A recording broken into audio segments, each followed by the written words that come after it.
for many of us, we went to sleep in one world and woke up in another, right? Right. Yeah. Yes. And part of any sort of, and so we should probably call this what it is, a trauma. And part of what happens in trauma, a grieving process, because the world that we lost, the world we expected is not here, All right.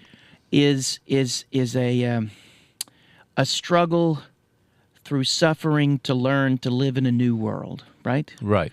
So if you have a pet that dies, you have to suddenly live in a world where that pet is no longer there, parent, friend, whatever the case may be. So part of what grieving does is it demands of us to be able to do that.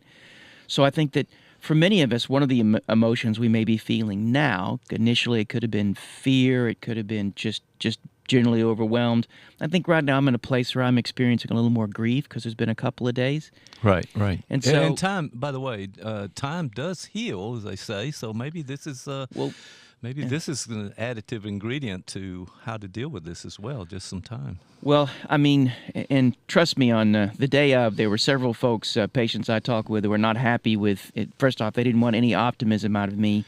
And right. They didn't look on the bright side. No, that's not working. Yeah, thanks. But something you said there is important is, particularly with overwhelming emotions, we want to remember that they're temporary. They come and they go. They're like a wave. They come, right. They go, they crest, and then they leave. And what can hit us in moments where in the middle of that wave, we can experience them as forever, and that generates despair. That is sort of the psychosis of despair, that the feelings that we have now are forever. And, you know, the advice that I've been able to try to give to those folks who've been suffering before is always remember self-care. Remember to be able to, this is a time that you want to bring the things that give you light, the things that are emotionally nutritive, whatever it is you want to call it, they're good. They're good for you. I spent the morning at the gym listening to Bob Dylan blues songs. Okay. You know, because what was it? There's another lyric he said that struck me this morning. I'm glad we fought. I only wish we'd won. Psychoanalytic concept for what we're talking about here is called the intrusion of the real. And the idea is that anything that comes at us, even the most basic sensory bit of data, is not perceived. It's apperceived. It is woven into what we already have in place. So there are maps, there are all these sorts of things that happen. So the data comes at us, and we create it as it arrives, right? So there's this dance between us and the world. Right. An intrusion of the real, that's anything that arrives before we have a chance to do that creation. It hits us before we can think, feel it, or if you want to be poetic, dream it. So it hits us, and then we have to and that's how trauma works. Right. We have to find some way to integrate that experience. We have to weave it into who and what we are, our past, present, and future.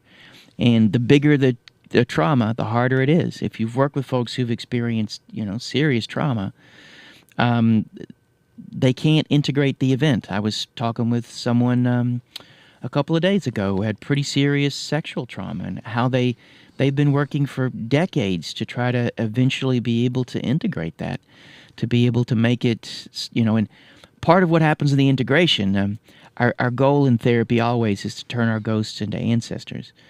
And a trauma that we can't integrate is not something that is past. It still is. To be able to forget something, you have to remember it first. And so we have to think about, so part of the work for all of us who are experiencing this, and again, if it had gone the other direction, that would have been the other guys having to experience it, is over time, we have to do something with the real. And if we don't, there's a term that's called an orphan of the real.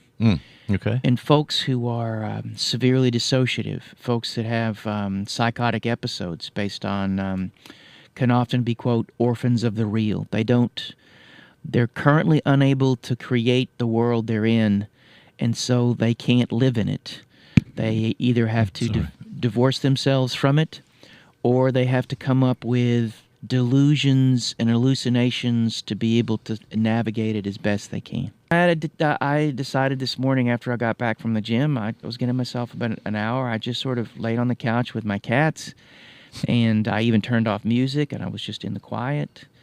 and I just listened to the birds outside, and I could see the wind was swirling in the trees a bit, and just allowed myself a space of quiet, right? Right, right. And I think I there's understand that. nothing wrong with that. Music is also something that's really important to me. So Sure. I am on the way drive up here. I was listening to things that might resonate with me. What are things that I think that's important. Um, I the idea of those things and all those things can allow you to be able to hold on to and maintain a perspective. Also, we say in the shrink business that we want to mind our ABCs, meaning that we want to be able to think about how we can affect our feeling. That's the A, affect. How we can affect our behavior. That's the B, and our thinking. That's the cognition. So as we move through this, we want to sort of think about all those things: what to do with our feelings, how to be able to modulate our behavior in a way that's healthy, and also do something with the things that we think. If you're overwhelmed with feeling, and then you start thinking it's the end of the world, and then you start eating 10 Big Macs all at once. That is a wonderful, maybe temporary solution, but it's a lousy long-term one. The goal is, how do we do at each of those stations? What do we give ourselves that we can be able to navigate this a little different? What comes out of post-traumatic growth, first and foremost, is an awareness of your own vulnerability. That we walk around with a defensive mask. We assume things in a way that they aren't. And that is, we actively avoid our own vulnerability. So that is part of what comes out. That's not the bright side. That is, things are tough, and in many ways, you shield yourself from some toughness that you need to face up to. Right? That's the thing. And connected to that, it makes us aware of how easily that bubble can be burst. It makes us aware of what we call unthought knowns, parts of ourselves that we don't often have to deal with because we find ways to ignore them. So there are things about yourself that you learn that you don't want to know. Not me states, meaning that this is, I'm feeling this, but it's not me. I'm not going to own it. Those are all there.